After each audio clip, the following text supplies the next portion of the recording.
ಜಾಮೀನು ಪಡೆದ ನಂತರವೂ ರದ್ದಾಗಬಹುದು, ಹುಷಾರ್. ಎಲ್ಲರಿಗೂ ನಮಸ್ಕಾರ. ನಾನು ನಿಮ್ಮ ಕಾನೂನು ಕನ್ನಡತಿ. ಜಾಮೀನು ಪಡೆದ ನಂತರವೂ ರದ್ದಾಗಬಹುದು. ಹೌದು, ಬಹಳಷ್ಟು ಜನರಿಗೆ ಜಾಮೀನು ಸಿಕ್ಕಿರುತ್ತದೆ. ಅವರಿಗೆ ಅನಿಸುತ್ತೆ ನಾವು ಸಂಪೂರ್ಣವಾಗಿ ಸ್ವತಂತ್ರವಾಗಿದ್ದೇವೆ. ಆದರೆ ಈ ಥರ ಇರುವುದಿಲ್ಲ.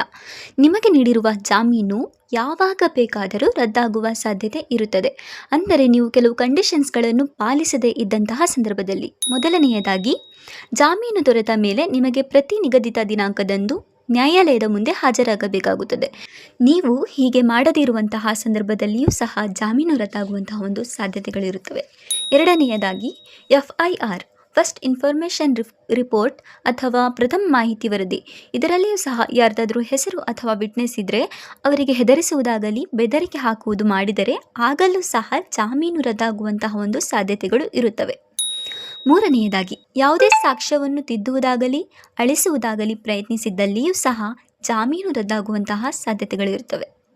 ಮತ್ತು ಬೇರೆ ಅಪರಾಧವನ್ನು ಎಸಗಿದರೆ ಅಥವಾ ಬೇರೊಂದು ಪ್ರಕರಣದಲ್ಲಿ ನಿಮ್ಮ ಹೆಸರು ಬಂದರೆ ಅಂತಹ ಸಂದರ್ಭದಲ್ಲಿಯೂ ಸಹ ಜಾಮೀನು ರದ್ದಾಗುವಂತಹ ಸಾಧ್ಯತೆಗಳಿರುತ್ತವೆ.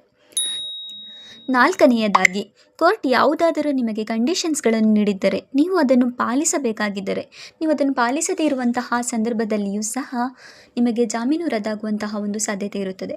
ಆದ್ದರಿಂದ ಜಾಮೀನು ದೊರೆತ ಪ್ರತಿಯೊಬ್ಬ ವ್ಯಕ್ತಿಯು ಎಲ್ಲ ಕಂಡೀಷನ್ಸ್ಗಳನ್ನು ಫಾಲೋ ಮಾಡಬೇಕಾಗಿರುತ್ತದೆ. ಆಗ ಮಾತ್ರ ನೀವು ಜಾಮೀನಿನ ಆಧಾರದ ಮೇಲೆ ಹೊರಗುಳಿಯಬಹುದು. ಇಲ್ಲದಿದ್ದರೆ ನಿಮ್ಮ ಜಾಮೀನು ಯಾವಾಗ ಬೇಕಾದರೂ ರದ್ದಾಗುವ ಸಾಧ್ಯತೆ ಇರುತ್ತದೆ. ಇದನ್ನು ಆದಷ್ಟು ಹೆಚ್ಚು ಜನರಿಗೆ ತಲುಪಿಸಿ ಮತ್ತು ಇನ್ನಷ್ಟು ಹೆಚ್ಚು ಕಾನೂನು ವಿಷಯಗಳನ್ನು ತಿಳಿದುಕೊಳ್ಳಲು ಸಬ್ಸ್ಕ್ರೈಬ್ ಮಾಡಿ ಕಾನೂನು ಕನ್ನಡತಿ. ನಮಸ್ಕಾರಗಳು.